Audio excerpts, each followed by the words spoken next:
Баршаңызға сәлем. Бүгін сіздермен оңай дайындалатын әрі жұп-жұмсақ болып пісетін кекс дайындаймыз. Ол үшін ең алдымен ұн, сүт, жұмыртқа, үлкен болса бір үлкен және кішкентай болса бір кішкентай, қопсытқыш, сұйық май және қант қажет болады. Ең алдымен жұмыртқамыз бен қантымызды жақсылап араластырып аламыз.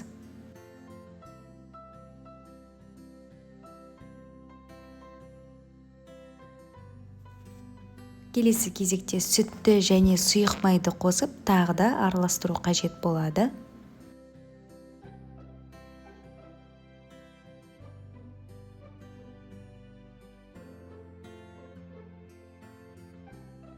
Содан кейін ұнды және қопсытқышты бірден қосып, жақсылап араластырамыз.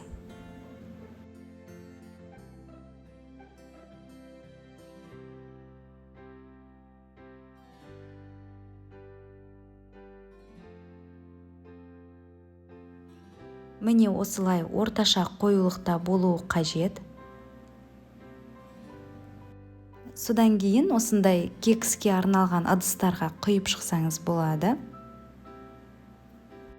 160-170 градус шамасында қызып тұрған пешке 20 минутқа пісіреміз.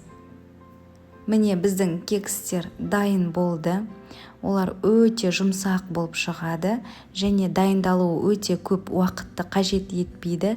Ингредиенттері өте қарапайым, үйдегі қол жетімді заттардан жасалынатын кексті дайындап көріңіз.